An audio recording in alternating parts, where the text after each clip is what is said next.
Stand by. Coming out to headlines in 5, 4, 3, 2, 1. Right now at 10, crews in Duluth battle a fire at a 4-unit residential building. We'll hear from a neighbor who saw the firefighters at work. Plus, thousands gather at Chester Bowl for an annual autumn tradition. We'll break down the fundraising effort behind the party. And a reunion in Duluth is bringing some folks back together who've protected skiers in our area for decades. Live from the KBJR TV studios, this is Northern News Now. Good evening, I'm Rob Coles. Thanks for joining us. 2 households are displaced tonight after a fire at a 4-unit structure in Duluth. According to authorities, just after 2 o'clock this afternoon, crews were dispatched to a fire at a residential housing structure on Bingley Street. The fire caused damage to the porch, roof, and attic. Now, according to the DFD, 3 of the 4 units received smoke and water damage, and 2 of the units received fire damage. One damaged unit was unoccupied at the time. We heard from a neighbor who witnessed the fire before crews arrived. The neighbors was out there with trying to help with a garden hose, but he wasn't doing too much good, but he helped a little. And then of course the squad car came first, and then the fire truck followed.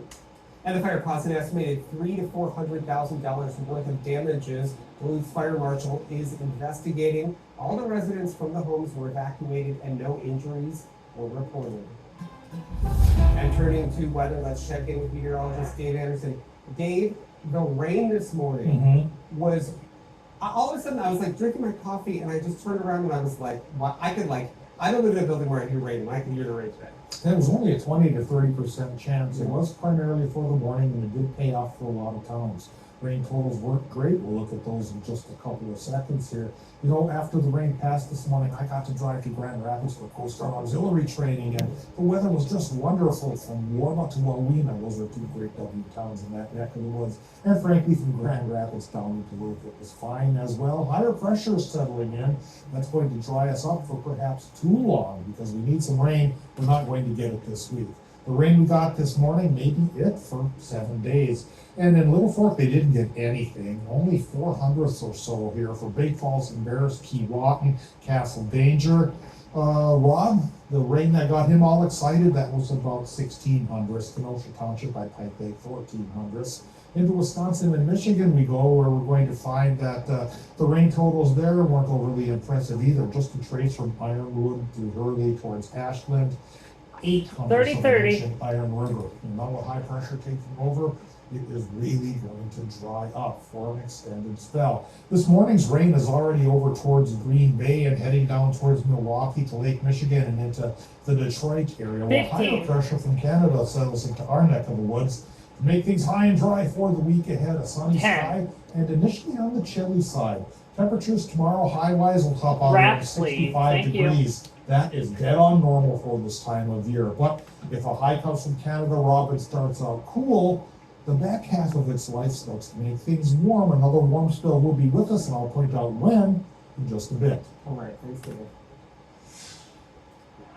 Well, an early morning rain and a hot sunny afternoon may not sound like your normal fall day, but that didn't stop the Chester Bowl people from holding their long-awaited Fall Fest.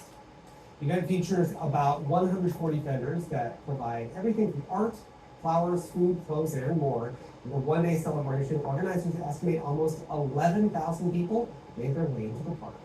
So this is really like our celebration of the change of seasons, and really it's like a gathering of all the creative people in Duluth and our region. A lot of wonderful artists, jewelry makers, craft makers. More than 100 volunteers helped to make the event happen. Chester Bowl accepts donations to help support the Chester Ski Program, which is why Duluth resident Mark Swan keeps coming back.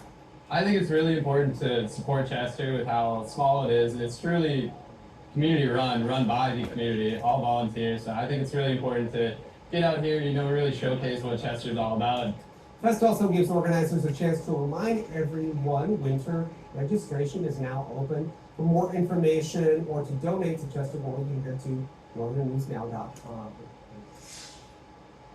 And speaking of skiing, many coworkers turned friends reunited for the weekend. The Spirit Mountain Ski Patrol invited all former patrollers to reminisce about the old times.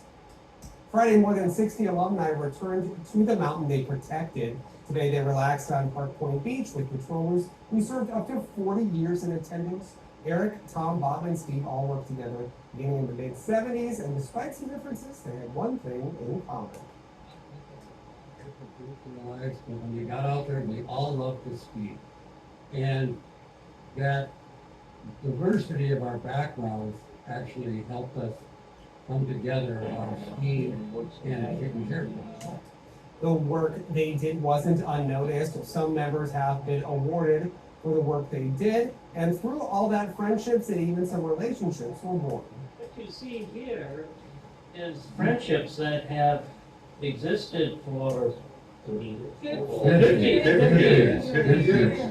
well, the first thing I tell candidates is look around at the group here, because you're looking at some of your new best friends in life.